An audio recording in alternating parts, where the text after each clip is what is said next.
Saudara-saudara, kita masih akan tetap mengacu kepada arahan Presiden bahwa seluruh gugus tugas, baik gugus tugas yang di pusat sampai dengan yang di daerah, ini harus tetap fokus untuk memastikan bahwa daerah-daerah yang melaksanakan PSBB maupun daerah-daerah yang tidak melaksanakan PSBB tetap bisa berjalan efektif di lapangan di dalam rangka pengendalian sebaran COVID-19. Fokus pada hal-hal ini. Oleh karena itu kita berharap efektivitasnya ini mampu untuk menurunkan jumlah penambahan kasus per hari, jumlah penambahan kasus positif per hari, dan kita juga bisa menurunkan jumlah kematian. Oleh karena itu, maka yang harus kita lakukan sekarang adalah betul-betul mematuhi dan berdisiplin terkait dengan menjaga jarak, terkait dengan physical distancing, terkait dengan menggunakan masker, mencuci tangan dengan menggunakan sabun dan air yang mengalir, kemudian membatasi perjalanan. Ini menjadi penting untuk kita sekalian.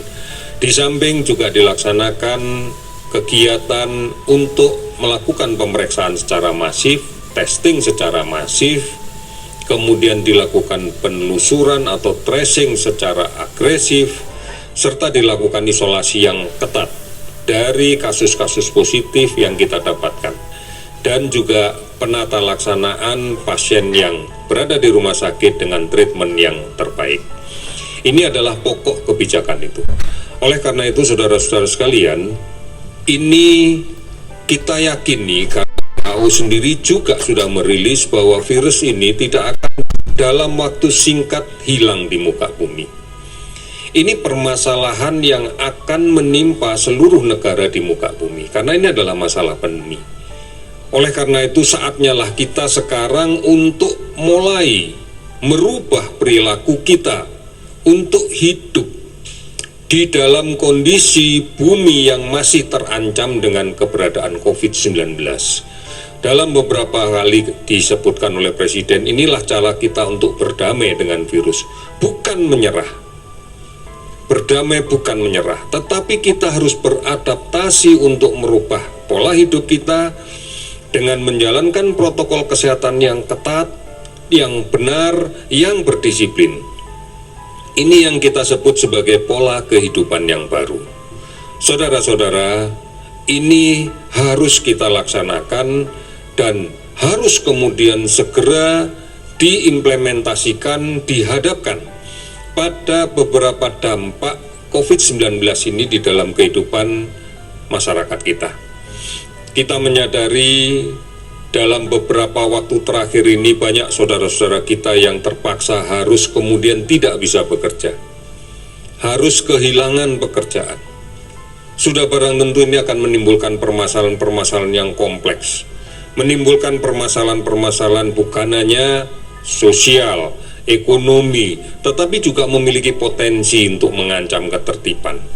Oleh karena itu, sekarang harus kita mulai berubah dengan cara berpikir yang baru, dengan bersikap yang baru, yaitu kita harus produktif dan aman dari COVID. Produktif dan aman dari COVID. Ini bisa kita capai manakala kemudian kita memahami betul protokol kesehatan yang sudah ditentukan dan memegang teguh pelaksanaan protokol ini konsisten, tidak terputus tanpa terkecuali. Oleh karena itu, saudara-saudara sekalian, inilah cara hidup kita yang baru.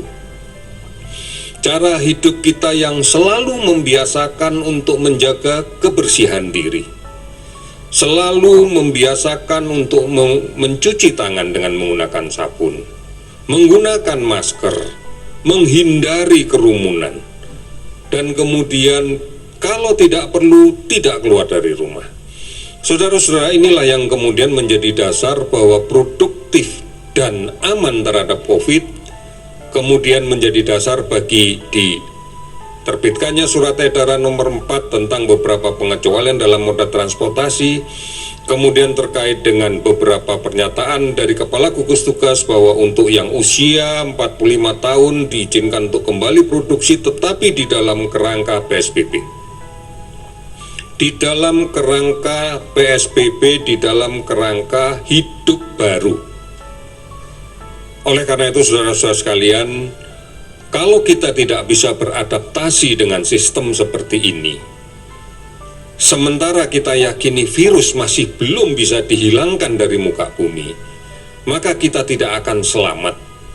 Kita tidak akan bisa bertahan dengan kondisi ini.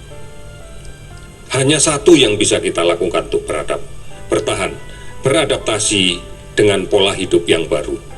Pola hidup dengan memegang teguh dan menjalankan secara disiplin semua protokol kesehatan yang telah ditetapkan oleh pemerintah. Ini cara hidup yang baru. Dan ini pilihan kita kalau kita ingin selamat, kita ingin survive dari kondisi yang melanda muka bumi saat ini. Ini saudara-saudara yang perlu saya sampaikan, dan kemudian pada hari ini kinerja data yang kita miliki di bidang kesehatan sampai dengan hari ini spesimen yang kita periksa adalah 182.818 spesimen. Termasuk di dalamnya adalah ada 928 spesimen yang sudah kita periksa dengan tes cepat molekuler TCM. Kemudian ini berasal dari 135.725 orang yang kita periksa. Hasil positif yang kita dapatkan adalah 17.025 orang. Ini kita dapatkan juga diantaranya dengan menggunakan PCR sebanyak 227 orang. Sementara hasil negatif pada 118.701 orang. Saudara-saudara, kalau kita lihat kasusnya, maka konfirmasi COVID-19 yang kita dapatkan hari ini adalah 529 orang, sehingga menjadi 17.025 orang. Sementara yang sembuh meningkat 108 orang, sehingga menjadi totalnya adalah 3.911 orang. Yang meninggal 13 orang, sehingga total menjadi 1.089 orang. Kasus ODP ada 269.449 orang, dan sebagian besar sudah selesai kita lakukan pemantauan. Kemudian kasus PDP ada 35.069 orang. 386 kabupaten kota terdampak di seluruh provinsi di kita. Saudara-saudara, inilah gambaran yang kemudian kita dapatkan dari apa yang kemudian kita katakan tadi sebagai hidup yang baru. Artinya, cara untuk kemudian mengurangi, menekan jumlah kasus baru adalah kita berubah dengan cara hidup yang baru, yang mengimplementasikan, menerapkan protokol kesehatan secara disiplin.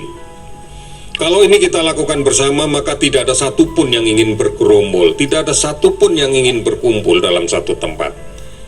Oleh karena itu, hanya ini yang bisa kita lakukan. Semuanya bisa berperan, siapapun bisa berperan. Tetapi mari, pola hidup yang baru harus kita edukasikan. Kami sangat berharap peran keluarga sebagai basis masyarakat terkecil yang bisa melakukan edukasi dengan terus-menerus kepada anak kita, kepada saudara-saudara kita, yang nantinya secara bertahap akan menjadi sebuah kekuatan yang besar di lingkungan masyarakat kita. Saudara-saudara, kami yakin, kita semua yakin bahwa kita bisa melakukan ini. Kita mampu untuk berdisiplin, dan kita mampu untuk konsisten menjalankan norma hidup yang baru, yang mengedepankan protokol kesehatan tanpa terkecuali, tanpa ragu-ragu, dan tanpa terputus. Kita pasti bisa. Terima kasih, selamat sore.